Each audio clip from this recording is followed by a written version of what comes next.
Bismillahirrahmanirrahim. Alhamdulillahi rabbil alamin. Wassalatu wassalamu ala rasulil karim. Sayyidina Muhammad wa ala alihi wa sahbihi ajma'in. Khairu ma uhayyikum bihi tahiyyatul Islam wa tahiyyatul Islam bisalam. Assalamualaikum warahmatullahi wabarakatuh. Alhamdulillah, kembali bersama saya Muhammad Syafi'i bin Abdul Rahman pada kapsul sirah siri yang ketiga.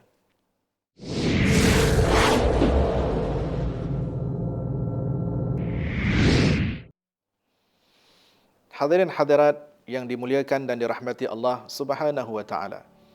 Pada siri yang lalu kita telah menceritakan perihal tentang limpahan rahmat yang Allah Subhanahu wa taala telah kurniakan kepada seluruh alam. Mengambil semula mafhum daripada ayat yang termaktub dalam suratul Anbiya, ba'da a'udzu billahi minasyaitonir rajim. Wama arsalnaka illa rahmatan lil alamin. Dan tidaklah kami utuskan engkau wahai Muhammad melainkan untuk membawa rahmat ke seluruh alam. Alam di sini dengan bermaksud alamul ulia, alam yang meliputi makhluk-makhluk di atas, iaitu merujuk kepada penghuni langit. Juga merujuk kepada alamus sufla, iaitu makhluk-makhluk yang duduk di alam yang bawah. Bukan sahaja manusia, haiwan, tumbuhan yang mendapat limpahan rahmat, bahkan para malaikat juga mendapat limpahan rahmat di sebalik perutusan Nabi yang sangat agung ini yang telah ditetapkan dalam garisan takdir Allah Subhanahu wa taala. Bagi siri yang ketiga pada kali ini, kita ingin menceritakan serba sedikit berkaitan tentang limpahan rahmat yang telah dialami oleh seorang wanita yang sangat bertuah pada waktu kelahiran Nabi Muhammad sallallahu alaihi wa ala alihi wa sahbihi wa baraka wasallam. Kisah ini kita boleh dapatkan daripada kitab Ar-Rahiq Al-Makhtum yang telah diceritakan semula oleh Syekh Safiyur Rahman Al-Mubarak Furi, menceritakan tentang perihal Halimah binti Abi Zuwaib, atau nama yang lebih masyhur dikenali dengan Halimatus Sa'diyah. Hadirin hadirat yang dirahmati Allah, menjadi tradisi masyarakat Arab di Makkah pada waktu dahulu, apabila di kalangan ibu-ibu yang melahirkan anak-anak, maka mereka akan memanggil ibu-ibu susuan daripada yang duduk di luar di kota suci Makkah, dengan tujuan ibu-ibu yang di kampung ini mempunyai antibodi dan susu yang berkualiti tinggi untuk memberikan antibodi yang bagus kepada anak-anak yang baru dilahirkan. Tidak terkecuali dalam fasa kehidupan Nabi Muhammad sallallahu alaihi wa ala alihi wa sahbihi wa baraka wasallam yang mengikut tradisi masyarakat Arab pada waktu dulu.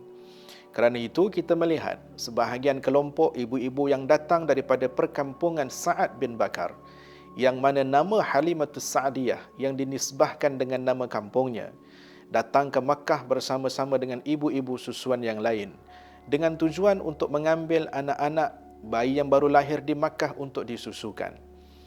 Cuma pada waktu ini kita melihat Nabi sallallahu alaihi wa ala alihi wa sahbihi wa baraka wasallam tidak dihiraukan, tidak diendahkan. Bahkan tidak ada seorang pun daripada kalangan ibu-ibu yang datang daripada perkampungan Bani Sa'ad yang menarik perhatian untuk mengambil Nabi sallallahu alaihi wa ala alihi wa sahbihi wa baraka wasallam sebagai anak susuan mereka.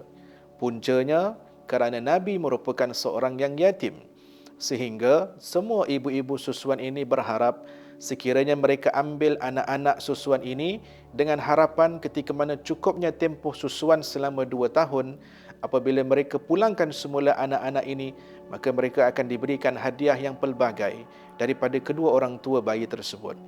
Lalu ketika Nabi sallallahu alaihi wa ala alihi wa sahbihi wa baraka wasallam yang dilahirkan dalam keadaan yatim, ibu-ibu ini memikirkan, kalaulah mereka ambil Nabi Muhammad untuk disusukan, maka apakah yang mereka akan perolehi setelah cukup tempoh penyusuan selama 2 tahun.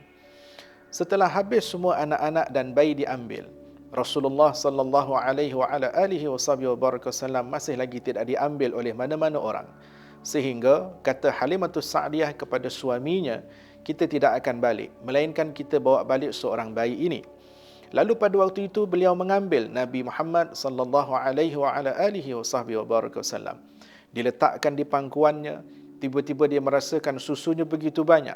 Dan buat kali pertama, bukan sahaja dengan asbab rahmat pada Nabi yang dapat dirasai oleh Halimatus Sa'diyah, bahkan pada malam itu ketika mereka bermalam di Makkah, buat kali pertama anak-anak Halimatus Sa'diyah yang ikut bersama-sama, Abdullah, Anisah dan Asy-Syaima, juga pertama kali dalam hidup mereka, mereka tidur dalam keadaan yang kenyang. Hidup mereka serba susah ketika mana mereka datang dengan seekor keldai yang sudah pun dalam keadaan yang uzur, kambing-kambing yang ditinggalkan di kampung dalam keadaan kurus kering. Tetapi terperanjatnya mereka, terkejutnya mereka ketika mereka mendapati nak pulang semula ke perkampungan Halimatus Sa'diyah di perkampungan Sa'ad bin Bakar. Keesokan harinya, bukan setakat anak-anak yang dapat tidur dalam keadaan kenyang, keldai yang dibawa mereka dalam keadaan uzur, keesokan harinya dalam keadaan sihat walafiat. Bahkan ketika perjalanan balik bersama-sama dengan ibu-ibu susuan daripada perkampungan Sa'ad bin Bakar, lajunya keldai Halimatus Sa'diyah sehingga ibu-ibu yang lain menyatakan, bukankah ini keldai yang uzur semalam? Apa yang telah berlaku kepadanya sehingga pergerakannya lebih laju daripada pergerakan kita? Dan sampai di kampung pula ketika membawa Nabi Muhammad sallallahu alaihi wasallam, dilihat kambing-kambing yang pada asalnya ditinggalkan dalam keadaan kurus kering. Ketika sampai di rumah, Masya Allah, Tabarakallah, kambing-kambing itu sudah menjadi segar bugar dengan gemuk dan juga berisi. Lalu berita ini mendapat perhatian daripada jiran-jiran tetangga Halimatus Sa'diyah, sehingga ada cadangan daripada kalangan jiran tetangga yang nak meletakkan kambing-kambing mereka bercampur dengan kambing Halimatus Sa'diyah, dengan harapan supaya kambing-kambing ini akan gemuk sama macam mana manfaat yang diterima oleh keluarga Halimatus Sa'diyah.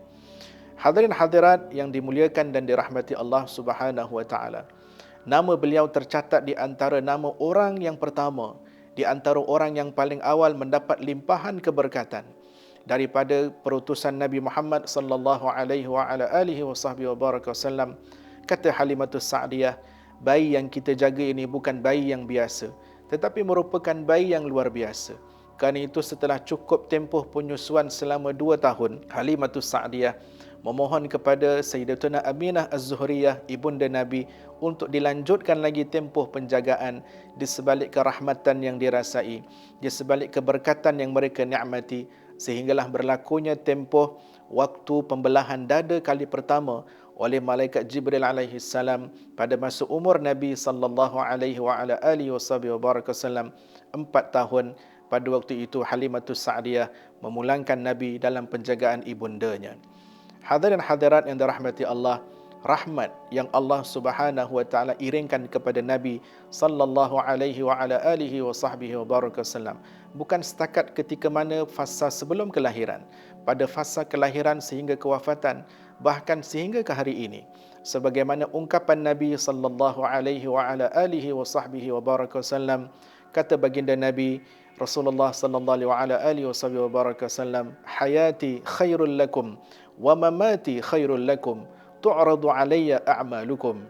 Kehidupan aku baik untuk kamu, kata Rasulullah, kewafatan aku juga baik untuk kamu, diperlihatkan kepada aku amalan kamu. Mana amalan kamu yang tidak baik, aku ucapkan astaghfirullah. Mana amalan kamu yang baik, aku ucapkan alhamdulillah. Limpahan rahmat ini akan berterusan selagi mana umat Nabi Muhammad sallallahu alaihi wasallam mengambil langkah untuk menambahkan perkenalan dengan baginda, menambahkan rasa cinta kepada baginda. Tidak mungkin cinta kepada Rasulullah bertambah kalau kenal kepada Rasulullah tidak ada pertambahan. Justru itu, pada siri yang ketiga ini, marilah sama-sama kita mengambil peluang dalam limpahan rahmat yang Allah Subhanahu wa taala berikan, yang Allah Subhanahu wa taala kurniakan kepada baginda Nabi sallallahu alaihi wasallam, dengan anjuran untuk kita melaksanakan hak kita selaku umat, agar hubungan kerohanian kita dengan Nabi sallallahu alaihi wasallam terus berhubung sehingga ke hari akhirat nanti. Pada pengakhiran, pada siri yang ketiga ini, kalau hubungan manusia dengan Allah dihubungkan dengan salat, hubungan manusia dengan Rasulullah dihubungkan dengan salawat. Salatlah agar hubungan dengan Allah sentiasa berhubung. Salawatlah kepada Rasulullah agar hubungan kita dengan Nabi juga terhubung. Hubungan itu akan memberikan natijah yang baik, agar beroleh syafaat nanti di hari akhirat. Mudah-mudahan Allah Subhanahu wa taala memberkati dan mudah-mudahan kita semua akan terus menikmati limpahan rahmat yang Allah Subhanahu wa taala kurniakan pada seluruh alam. Nikmatilah ia dan rasailah ia agar ianya menjadi satu peluang dan hujah terbaik di alam kubur dan perjalanan kita bertemu kepada Allah Subhanahu wa taala. Hadza wabillahi taufiq wal hidayah. Wassalamualaikum warahmatullahi wabarakatuh.